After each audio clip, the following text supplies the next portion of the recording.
Hi mochis, annyeong, welcome back or welcome to my channel if you're new. الفيديو ده اتطلب مني كتير جدا لان معظمكم خلاص خلصتوا امتحانات. انا عارفة انه ثانوية عامة وكمان بتوع الجامعة فاضل الاتنين دول بس اللي لسه ما خلصوش، ولكن في كتير منكم خلاص خلصتوا امتحانات. فاكتر فيديو بيتطلب مني اللي هو انتوا قاعدين دلوقتي في الصيف ومش عارفين تعملوا ايه، عندكم وقت كتير فاضي، عايزين تستثمروا بوقتكم، عايزين تعملوا حاجات مفيدة في وقتكم بس انتوا تايهين ومش عارفين تعملوا ايه. فعشان كده قررت اعمل الفيديو بتاع النهارده. هقول لكم بالظبط 17 حاجه تقدروا تعملوها، افكار في منها حاجات هتقدروا تستثمروا بيها وقتكم، حاجات الغرض بتاعها تعليمي، حاجات هتفيدكم قوي في المستقبل، وحاجات الغرض منها يعني المتعه وكده ان احنا نستمتع بوقتنا. حاجات كلها مفيده بصراحه وحاجات هتعجبكم، عشان كده انا قررت اعمل الفيديو ده بتاع النهارده. بتوع ثانويه عامه والجامعه ربنا معاكم ان شاء الله تعملوا حلو في الامتحانات. خلصوا الامتحانات وشوفوا الفيديو ده لان برضو عايزاكم تستفيدوا بوقتكم على قد ما تقدروا. بصوا بقى يا جماعه، الكراسه طلعت فيها معلومات، القلم بتاعنا جه، يبقى تعرفوا ان الفيديو ده فيه معلومات كثيره. بس بصراحه بهتم ان انا كل المعلومات كده تبقى قدامي في كراسه عشان ما فيش حاجه تتوه مني، وكل المعلومات تبقى قدامي عشان اقولها لكم صح. عايزاكم برضو انتوا تجيبوا مثلا قدامكم دلوقتي ورقة وقلم او تكتبوا مثلا على الموبايل، لان انا هقول لكم افكار كتيرة في مجالات كتيرة، فعايزة الحاجة اللي تعجبكم تكتبوها عشان ما تنسوهاش، وكمان عشان تستفيدوا يعني من الفيديو. ولو انتوا بتحبوا النوعية دي من الفيديوهات ما تنسوش تعملوا لايك، سبسكرايب، كومنت، شير عشان اعرف ان انتوا بتحبوا النوعية دي من الفيديوهات. يلا بينا خلونا نبتدي الفيديو. اول حاجة تقدروا تعملوها وهي ان انتوا تقروا كتب. انا كفرح واحدة اصلا بجد ما بتحبش قراية الكتب، مش حاجة بقدر استمتع بيها. زمان كنت بحب اعمل كده ولكن دلوقتي بصراحة خالص مش من هوايتي. في ناس كتيرة بتحب تقرا كتب، وعلى فكرة يا جماعة فوائد القراية كبيرة جدا، وانا عارفة ان هي مهمة قوي بجد، بس ما اعرفش انا مش من الناس اللي بتحب تقرا كتب. ولكن في حاجة اكتشفتها قريب، ان احنا مش لازم نقرا الكتب اللي هي كلها حاجات خيالية او فانتسي او كده، احنا ممكن نجيب كتب تعليمية. يعني ممكن في كتب كتيرة دلوقتي بشوفها مثلا عن الصحة النفسية، عن مجالات كتيرة جدا. فانا قصدي بقراية كتب مش بس الكتب اللي هي الخيالية او كده، في كتب في مجالات كتيرة قوي. فانا بتكلم عامة عن كونسبت قراية اي كتاب في المجال اللي انتوا حابينه. حاجة لازم كلنا نعملها بجد من فترة لفترة، ان احنا نفضي الدولاب بتاعنا. بمعنى ان انتوا بالذات في السيزن اللي هو ايه بنشيل الشتوي وننزل بقى الصيفي وهكذا، حاجة مهمة قوي عايزاكم تعملوها لما تيجوا تفضوا دولابكم، طلعوا الحاجات اللي ما بقيتوش تلبسوها واتبرعوا بيها، وزعوها. لانه انا كان عندي مشكلة ان انا كده في لبس بحب احتفظ بيه بغرض ان انا بحبه، كنت بحبه مثلا البسه زمان فانا محتفظة بيه، بس بجد اكتشفت ان انا بقالي مثلا 3 سنين بحتفظ بيه فقط لكن مش بلبسه. فانا السنة دي عملت الموضوع ده، اي حاجة مش عايزاها بوزعها لان في ناس اكيد محتاجاها اكتر مني. فاعملوا الموضوع ده، امسكوا دولابكم وفضوا كل حاجة بجد مش بتلبسوها، مش محتاجينها. في حاجات ما بقتش الستايل بتاعنا خلاص، فبرضو الحاجات دي كلها اعملوها بجد، هتستمتعوا كده وانتوا بتعملوا البروسيس دي، لان هتلاقوا دولابكم بدأ يفضى شوية، بدأ يهدى. زي ما قلت لكم هتتخلصوا من الحاجات اللي انتم مش عايزينها. ففكرة عامة ان احنا نفرغ الدولاب بتاعنا ونصفيه. تالت فكرة معانا وهي ان احنا ناخد كورسات. دي الهدف بتاعها طبعا بيكون هدف تعليمي، بس احنا كمان ممكن نخليها هدف عادي for fun اللي هو غرض المتعة مش اكتر. هقولكوا زي ايه. مثلا ممكن ناخد كورسات في الرسم. عملت الموضوع ده وانا صغيرة، كان عندي مثلا تقريبا 12 سنة، كان من احلى الحاجات اللي عملتها. رحت كلية فنون جميلة وكانوا بيدوا كورس في الرسم، كان من احلى الحاجات. تعرفت على ناس جديدة، تعلمت ازاي ارسم لان انا اصلا ما كنتش بعرف ارسم، اكتشفت هواية جديدة. فروحوا خدوا مثلا كورسات رسم. وحتى لو انتوا مش عايزين تروحوا تاخدوا كورسات رسم، ممكن تاخدوا كورسات رسم من يوتيوب. يوتيوب هو الحل الوحيد لاي حاجة ببلاش، حرفيا اي حاجة عايزين تتعلموها ببلاش افتحوا يوتيوب. عشان انا عارفة في ناس هتقولي فرح انا مش قادرة انزل، مش قادرة اعمل، تعلموا من على يوتيوب. كمان ممكن تتعلموا او تاخدوا كورسات في مجالات تعليمية. يعني ممكن مثلا تاخدوا كورسات في الفاشن، في الستايلينج، في جرافيك ديزاين، تاخدوا كورسات في المجال اللي انتوا حابين تشتغلوا فيه مثلا بعدين في المستقبل، او مجال انتوا حابينه تاخدوا كورسات فيه. ده هيفيدكم جدا يا جماعة كمان في مستقبلكم، لان في كورسات كتيره دلوقتي بيدوا شهادات بعد لما بتخلصوا الكورس ده، فالشهادات دي هتحطوها في السي في بتاعكم. الموضوع ده هيفيدكم جدا لما تكبروا وتشتغلوا، السي في بتاعكم هيبقى مليان، فحلو جدا. ودي حاجه انا بجد هنصحكم ان انتوا تعملوها. من اللي انا بشوفه دلوقتي في الحياه العمليه انه الشخص اللي بيكون مالي السي في بتاعه بكورسات وحاجات زي كده، الناس بتختاروا اكتر في الشغل. تحاولوا ان انتوا تستفيدوا من وقتكم بالمجالات اللي هي هتفيدكم في المستقبل، فالكورسات دي من الحاجات اللي بجد هتفيدكم بعدين ان شاء الله في المستقبل. اوكي خلوني انا ببص كده كل شويه عشان حاطه كراسه هنا. اوكي بس حاجه بجد هتبقى فن قوي ان انتوا تعملوها، وهي ان انتوا تطبخوا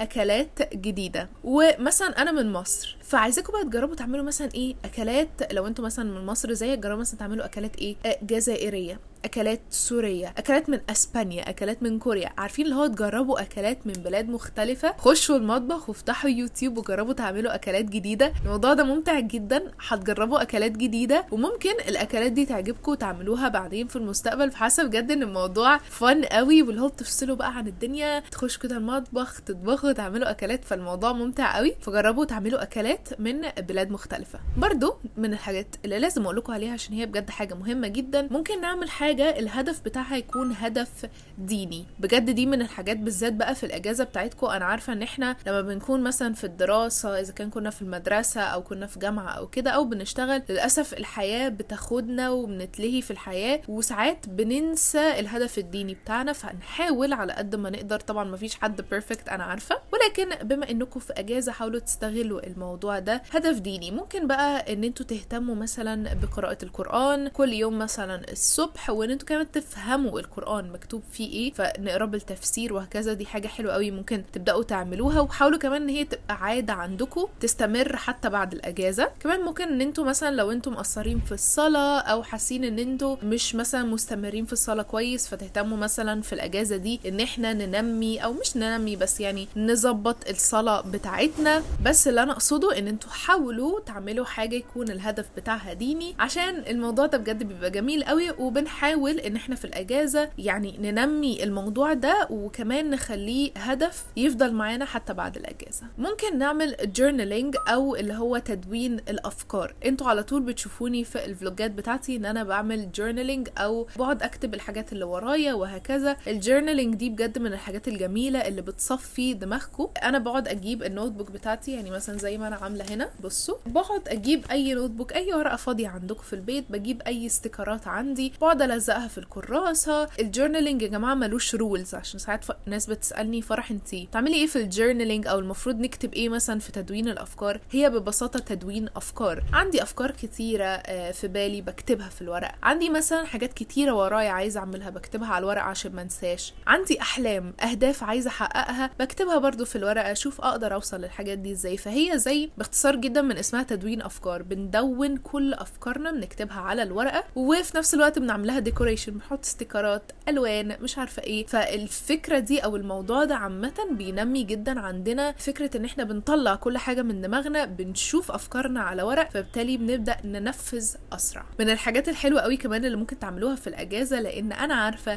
في وقت المذاكره والامتحانات كلنا بنهمل الاوضه بتاعتنا، بجد الاوضه بتتبهدل وبتبقى مليانه بقى بحاجات كتيره قوي. فممكن ان انتوا تبداوا تغيروا ديكور اوضتكم. لو شفتوا اخر يوتيوب فيديو نزلته اللي هو كان غيرت المكتب بتاعي، لان انا واحده بتزهق بسرعه قوي، غيرته بحاجات يعني افوردبل جدا، او حاجات اللي هي تكلفتها بسيطه جدا، بس غيرت جدا يا جماعه في نفسيتي. بقيت حابه ان انا اجي واقعد على المكتب. فغيروا اي حاجه في اوضتكم حتى لو حاجه بسيطه. يعني انا مش هقدر ان انا اغير اوضتي، بس ممكن اغير حاجات بسيطه في اوضتي. فمثلا ممكن اغير الكومودينو اللي جنب سريري، مش اغيره هو بس اغير حاجات ديكور فيه، ناخد افكار ممكن من يوتيوب ممكن من بنترست، فغيروا حاجه جديده في اوضتكم. مش لازم تكون حاجه كبيره، ولكن ممكن حاجه بسيطه خالص، نغير الديكور بتاع الاوضه السنه، فهتحسوا كده الله ده في حاجه جديده في الاوضه، مع ان هي حاجه بسيطه، بس بجد صدقوني بتغير قوي في النفسيه بتاعتكم. فاعتمدوا فكره ان انتوا تغيروا حاجه جديده في الاوضه بتاعتكم. حاجه ليها علاقه بالاوضه، زي ما قلت لكم بعد الامتحانات اوضتنا بتبقى فوق بعض،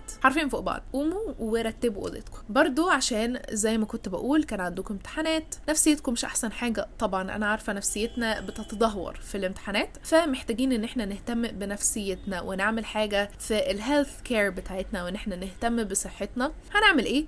ببساطة جدا ممكن نعمل سكين كير، ان احنا نهتم ببشرتنا، ممكن نعمل ماسكات، ممكن نهتم مثلا زي ما قلت لكم بالسكين كير او روتين العناية بالبشرة. لو احنا بشرتنا مش احسن حاجة نشوف هي ليه مش احسن حاجة، مثلا ندور على ماسكات جديدة نعملها. مش عارفة ليه بس انا عامة لما بعمل حاجات ليها علاقة بالعناية بالبشرة بتحسن من نفسيتي قوي، بالذات الماسكات. فممكن تجربوا تعملوا كده برضو. حاجة فن قوي قوي ممكن تعملوها ان انتوا تغيروا تسريحة شعركم. لو انتوا شعركم طويل قصوه، شعركم قصير فمثلا ممكن تعملوا قصة. بصوا اللي هو ايه، تغيروا في شعركم، لان الموضوع ده بيفرق قوي قوي قوي في الشكل وفي النفسية وفي كل حاجة. ممكن لو انتوا مش عايزين تلعبوا شعركم ممكن مثلا تجربوا تسريحة في شعركم جديدة. انا بشوف دلوقتي على تيك توك واماكن كتيرة اللي هو موضة طالعة اللي هو بنغير في تسريحة شعري. انا مش عارفة نعمل تسريحة شكلها عامل ازاي. جربوا حاجات جديدة زي دي. ولو انتوا محجبات زي ممكن تجربوا ان انتوا تعملوا لفات طرح جديدة. هتلاقوا عندي كتير قوي في الشورتس، اليوتيوب شورتس بتاعتي وريتكم لفات طرح كتيرة، حتى يوتيوب فيديو. بس ممكن ان انتوا مثلا ايه تجربوا لفات طرح جديدة. انا اكتشفت الطرحة دي مثلا، الطريقة دي ما كنتش بعملها زمان، اكتشفتها عجباني جدا. ممكن تجربوا الوان طرح جديدة. بصوا المهم ان انتوا تجربوا حاجة جديدة في شكلكم، بس طبعا مش حاجة اوفر يعني، بس قصدي ان انتوا ايه تغيروا حاجة بسيطة ممكن تعجبكم وتفضلوا مثلا ثابتين عليها. التغيير البسيط ده يا جماعة والله بيفرق جدا في النفسية، وانا شخصيا ما جربها عشان كده بنصحكم ان انتوا تعملوه. حاجات بسيطة زي دي، تغيير في الشعر، تغيير في الطرحة، حتى لو نوع الطرحة اللي بتلبسوها. التغييرات البسيطة دي ممكن تكتشفوا ان انتوا في حاجات من الحاجات دي عجبتكم وتستمروا عليها، فجربوا. ممكن تعملوا تحديات. انا على طول عندي على اليوتيوب بعمل لكم تحديات وبتشوفوها، بس حاجه بقعد اقولها لكم جماعه جربوا تعملوا التحديات دي انتوا كمان. يعني مثلا لما انا باجي اعمل يوم كامل باللون الازرق، قلت لكم جماعه عايزاكم انتوا كمان تجربوا تعملوا الموضوع ده في البيت فور فن. الموضوع بيبقى ممتع جدا. تجربوا مثلا يوم كامل بلون معين، يوم كامل انتوا تقعدوا على طول تقولوا لي فرح جربي مثلا فيديو اللي هو تقضي يوم كامل بتعملي حاجات بحرف الف عشان انت اسمك فرح، فكل حاجه تعمليها تكون بحرف الف. مثلا تاكلي فراوله، تاكلي تلبسي مثلا حاجه بحرف الف، وهكذا. فجربوا كده تحديات اللي هي عارفين بتظهر على التيك توك، الاكلات الغريبه، الحاجات دي. اقعدوا جربوا تحديات اذا كان مع نفسكم، مع صحابكم، مع قرايبكم، مع اي حد، حتى لو مع نفسكم زي ما قلت لكم. بس فكره التحديات دي بجد بتبقى ممتعه قوي، وبتجربوا حاجه جديده بتبقى فن. تخلصوا من اي حاجة قديمة، بالذات بعد الامتحانات بيكون عندنا كومة ورق قد كده مش عايزينها، حاجات كتيرة مش عايزينها. زي ما قلت لكم في الدولاب برضو في هدوم كتيرة مش بنبقى عايزينها. فتخلصوا بجد من اي حاجة عندكم في البيت قديمة ومش بتستخدموها، لان الموضوع ده بينقي قوي ذهنكم وبيصفي كده العقل، بتبقوا اللي هو فريش من اول وجديد. ان انتوا تتخلصوا من اي حاجة عامله لكم زحمة، اذا كان في عقلكم قدامكم على الديسك ورق اي حاجة، تخلصوا منها. ممكن كمان تعملوا تحدي، والتحدي ده حلو قوي لصحتكم، اللي هو تقضوا اسبوع كامل بتاكلوا اكل صحي فقط. ممكن تعملوا مثلا 3 ايام 4 ايام اسبوع على حسب بقى زي ما انتوا عايزين. بس انا بحب كده من فتره لفتره اعمل الموضوع ده. اولا بيبقى ديتوكس للجسم، ثانيا انتوا بتستفيدوا قوي من الموضوع ده، وبتقعدوا بقى تدوروا على اكلات صحيه، لان الموضوع اسبوع فبيبقى طويل، فبندور على اكلات صحيه، بنجرب حاجات جديده مفيد لجسمكم. فجربوا برضو تعملوا التحدي ده. وبما اننا بنتكلم عن الصحة ما ينفعش انسى الرياضة. بجد يا جماعة انا في كل فيديوهاتي بقعد اقول لكم يا جماعة الرياضة بجد من اهم الحاجات اللي لازم تخلوها روتين، مش حاجة نعملها في الاجازة بس، ولكن روتين تعملوها في البيت بقى مع اي حد على يوتيوب. تنزلوا تتمشوا. على فكرة هي الرياضة مش لازم ان انا اشيل حديد وكده، لا، ممكن انزل اتمشى مثلا نص ساعة، ساعة الا ربع ساعة، ساعة ونص، براحتكم بقى. ممكن انزل اجري، ممكن انزل اروح الجيم لو انتوا عايزين. ممكن في حاجات كتير قوي بجد ممكن تتعمل. وباختصار جدا لو انتم مش عايزين تعملوا رياضه بره البيت، ممكن تعملوها جوه البيت على يوتيوب. في كلاسز يوجا، في تمارين دانس، ايروبكس، كل الحاجات دي، زومبا، عارفين كل الحاجات دي تقدروا تعملوها على يوتيوب من البيت. فمش محتاجين ان انتم ولا تصرفوا فلوس ولا تنزلوا كده. ولكن انا شخصيا بشوف انه النزول من البيت اصلا جزء مهم جدا. ف ففكرة ان احنا نعمل رياضة برا البيت جوه البيت، بس الرياضة مهمة جدا للصحة، والرياضة بتطلع كمية طاقة يا جماعة مش متخيلينها بجد. اي حد عنده طاقة اللي هي نيجاتيف انرجي او طاقة سلبية، اعملوا رياضة وشوفوا نفسيتكم هتتحسن ازاي على ضمانتي. بما اني فرح بقى لازم اقول لكم تتعلموا لغة جديدة. ماشي يا جماعة، انتوا عارفيني ان انا بحب اللغات قوي، فممكن تتعلموا لغة جديدة. طبعا اول لغة انصحكم ان انتوا تتعلموها الانجليش او اللغة الانجليزية، من اهم اللغات في العالم، لانه هنقدم على شغل هيبص في السي في بتاعك وهيشوف بتعرف تتكلمي انجليش ولا لا، معاكي شهادة في اللغة الانجليزية ولا لا. انا عارفة الموضوع محزن جدا، بس هي دي الحقيقة اللي انا بشوفها دلوقتي في عالم الشغل بقى وكده، انه مهم جدا في السي في بتاعك او السيرة الذاتية بتاعتك انه يكون فيه ان انت بتعرفي تتكلمي انجليش او معاكي شهادة بتدل على مستواكي في الانجليش. فلو انتوا لسه صغيرين خدوا دي كفرصة حلوة ان انتوا تتعلموا انجليش في وقت فراغكم، لانه هيفيدكم جدا جدا في المستقبل. ولو انتوا بتعرفوا انجليش تعلموا لغة جديدة، الموضوع بيبقى فن قوي، تتكلموا لغة جديدة، موضوع حلو قوي بجد. من الحاجات اللي انا شخصيا بحب قوي اعملها في وقت فراغي التلوين، او ان انا اعمل بينتينج. شفتوا في الفلوجات بتاعتي قد ايه بجد انا بحب اعمل بينتينج، بقعد كده اشغل اغاني هاديه، ساعات كمان بحب اشغل صوت المطر لان انا بحب قوي صوت المطر، بس في الصيف ما عندناش مطر، فبحب ساعات كده اشغل صوت المطر، اقعد اجيب الالوان اللي عندي كلها، اقعد الون او اعمل بينتينج. بجد الموضوع ده ريلاكسنج، انتوا مش متخيلين، بطريقه حلوه قوي. ففي وقت فراغكم ممكن تعملوا تلوين او بينتينج، بجد هتستمتعوا. حاجه كيوت قوي وما اظنش ان انتوا اصلا معظمكم عملتوها، ان انتوا تعتنوا بالزرع. انزلوا واشتروا زرعه يكون شكلها حلو وعجباكوا، وخشوا ادرسوا عن الزرعه دي، لان في زرع مثلا بيتحط جوه البيت ما ينفعش يتحط في الشمس، في زرع محتاج شمس، فتروحوا بقى تشتروا زرعه وتعرفوا عنها اكتر، وكمان تعتنوا بيها اكنكم عندكم كده حيوان. بس انا بصراحه ما بحبش احط الحيوانات في البيوت، بس فكره ان انتوا تعتنوا بزرعه الموضوع كيوت قوي بجد، هتحسوا ان انتوا بتعتنوا بشخص صغير كده، حلو قوي بجد. ولما بتكبر بقى وتبدا مش عارفه، بس انا بجد بحب قوي الزرع والطبيعه وكده. قلت اديكوا الفكره دي لان بحسها فكره كيوت، وفي نفس الوقت نعرفش بس ان انتوا تبصوا على الخضره او الزرع بتبقى حاجه حلوه قوي. فجربوا تعتنوا بزرعه بس ادرسوا عنها كويس، لان كل زرع مختلف عن التاني. واخر حاجه هقولها لكم في فيديو النهارده، جربوا تخرجوا لوحدكم لو انتوا كبار في السن طبعا، بس حاولوا بجد ان انتوا من فتره لفتره تخرجوا لوحدكم. الموضوع بيبقى مختلف تماما بجد، تماما عن لما تخرجوا مع حد. طبعا انا كفرح بفضل ان انا اخرج مع حد لان الموضوع بيبقى ممتع اكتر، ولكن برضو لما بخرج لوحدي الانسان بيكتشف كده حاجات في نفسه ما كانش يعرفها قبل كده. معرفش، بحس انتوا لما بتقعدوا مع نفسكم الانسان بيديفلوب او بيكبر او بيكتشف كده حاجات في نفسه كتيرة.